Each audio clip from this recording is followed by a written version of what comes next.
Marte entrou em Áries, nossa, que legal, mas e aí, o que isso significa, né? Eu sou Amanda Piontekowski, eu sou astróloga e também trabalho, faço leituras simbólicas, sistêmicas e de cartomancia aqui pra vocês no canal. Então, se você é novo, se inscreva, ok? Bom, como é que isso funciona, né? Tem muita gente falando, que bom, Marte entrou em Áries, vai trazer movimento, a gente vai começar a conseguir fazer mais coisas, bom para início de projetos. Isso não é verdade necessariamente, tá?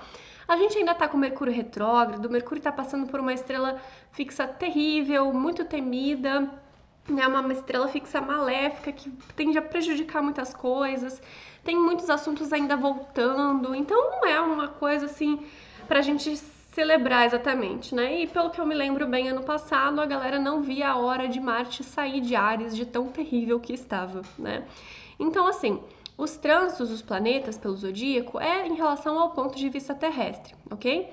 Todos os planetas transitam por todos os signos, né? E eles vão ter um ritmo diferente, então eles têm uma velocidade diferente.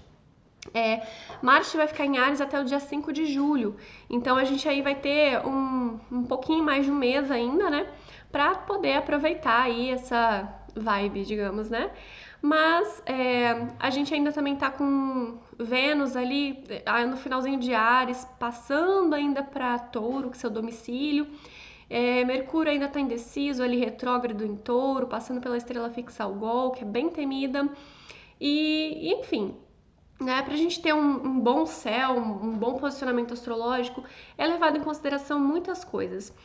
Por mais que Marte em Áries seja interessante, porque ele saiu daquele niilismo de peixes, né, aquela relação de dificuldade de ir para ação e encontra um domicílio, ainda assim não é um mar de rosas, tá?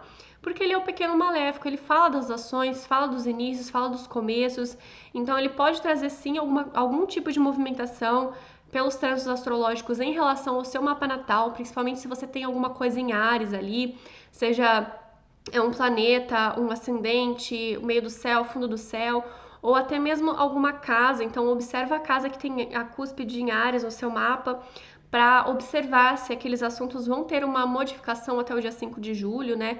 Eu, por exemplo, tenho Sol, Vênus, Saturno e a minha casa nova em Áries, então para mim é muito bom Marte em Áries, né? Ele dá uma mexida ali, mas eu sempre gosto até dos trânsitos astrológicos difíceis, né? Porque eu gosto de movimento.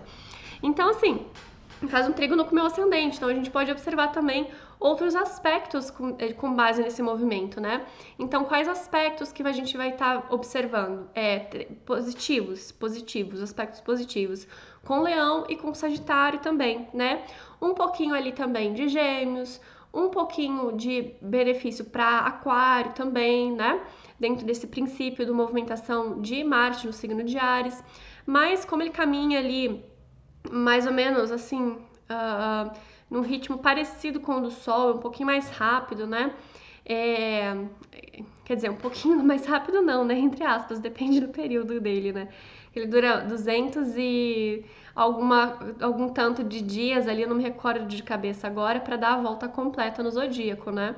E ele é o primeiro astro que ele não fica, não tem uma modificação muito grande pela distância.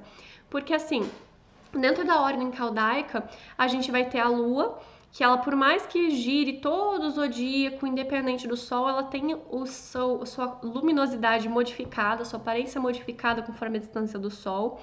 Mercúrio, ele está sempre muito perto do Sol, ele só caminha no máximo 28 graus de distância. Então, se o Sol agora, nesse momento, ele está no signo de Touro, não, ele já está no signo de Gêmeos, perdão, gente, confundi. Então, o Mercúrio, ele tá, no caso, em Touro, ou ele poderia estar em Gêmeos, ou ele poderia estar no máximo, do máximo ali, no signo posterior, que é Câncer, né? Então, isso para mapa natal, para mapa, é sempre assim, tá? Vênus é uma distância de, no máximo, menos de 60 graus ali, né? Então, é o máximo de 2 signos de distância do signo onde o Sol está. E aí a gente vai ter o próximo, que é Marte, aí sim ele consegue percorrer todo o zodíaco e não tem a sua luz modificada, por isso que ele é o guerreiro, né? Porque o guerreiro ele vai pra guerra lá longe, né? Ele vai independente, né? Vai, o rei fala, vai, ele vai. Então ele é mandado para missões de uma longa jornada. Tanto que ele também tem o seu...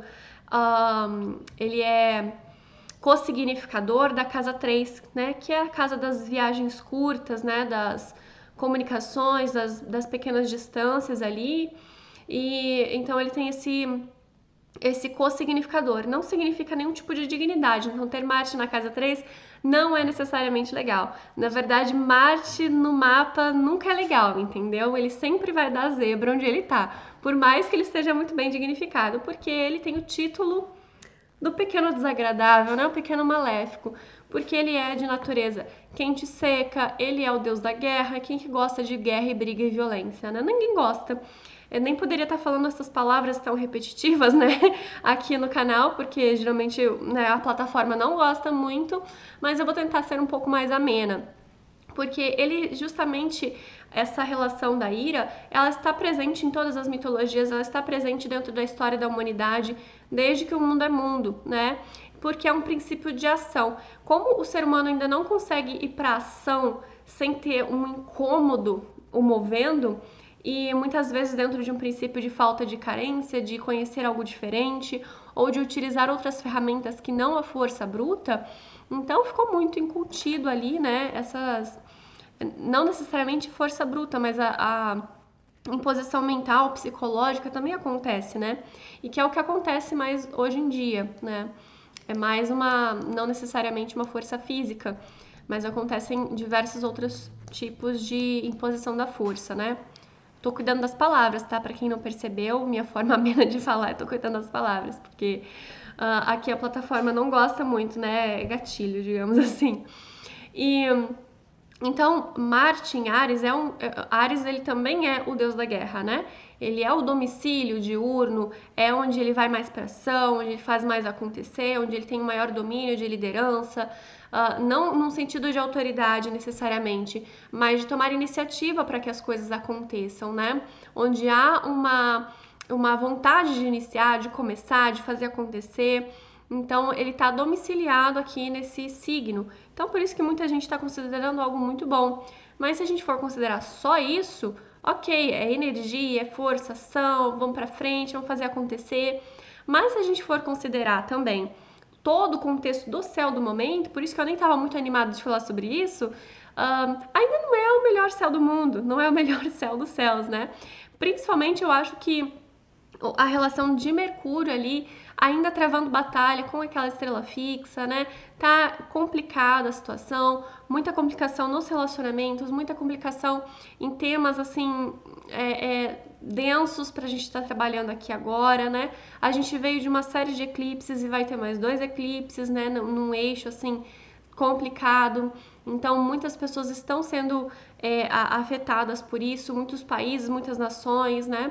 A gente teve aí retirada de pessoas do campo eleitoral, outras assim que estão às vezes tendo uma ameaça à vida, situações de notícias muito tristes em relação à imposição da força, né, contra a mulher, contra crianças, e principalmente porque a gente vê outros trânsitos astrológicos acontecendo. Então é um pouco mais complicado a gente falar assim, nossa, que bom que Marte entrou em Áries, né? É bom, pode começar coisas, sim, mas leve em consideração que o Mercúrio ainda está retrógrado, ele ainda está fazendo esse movimento de revisão, de observação, então pode começar as coisas sim? Comece, mas comece no tempo certo, comece sentindo que é para começar, sentindo que tá com tudo em ordem, em dia, revise, preste muita atenção, porque a tendência tanto de Marte em Áries, mas principalmente com o posicionamento astrológico, é muita relação de imprevisto, de inconsequência, de impulsividade, e isso acaba gerando situações desagradáveis, tá? Então, para o céu do momento, o que eu tenho para dizer é isso, né? A gente também tá numa lua minguando, então ela está recolhendo as suas forças, ela está voltando para si, né? Então ainda não é assim tão começo, né? A gente vai observando aí. E logo na semana seguinte a gente vai ter Vênus entrando no signo de Touro, né? Então acompanha aí que eu vou falar um pouquinho também de Vênus entrando em Touro, que é um posicionamento bem amigável, bem favorável, mas também com os prós e contras, né? Então aguarde aí as próximas informações sobre o céu do momento e principalmente aí se quer começar algo, faça dentro do momento certo, faça dentro de um ponderamento, preste atenção no que você está fazendo, revise as coisas antes para não enfiar os pés pelas mãos, tá bom? Deixe sua dúvida aqui para mim, tanto sobre astrologia, sobre o céu do momento, sobre simbolismo, que me ajuda a criar mais conteúdo para vocês aqui no canal. E não se esqueça de se inscrever, curtir, comentar, compartilhar para ajudar no engajamento, para a gente chegar logo a mais de 1.000 seguidores, para fazer lives aqui para vocês.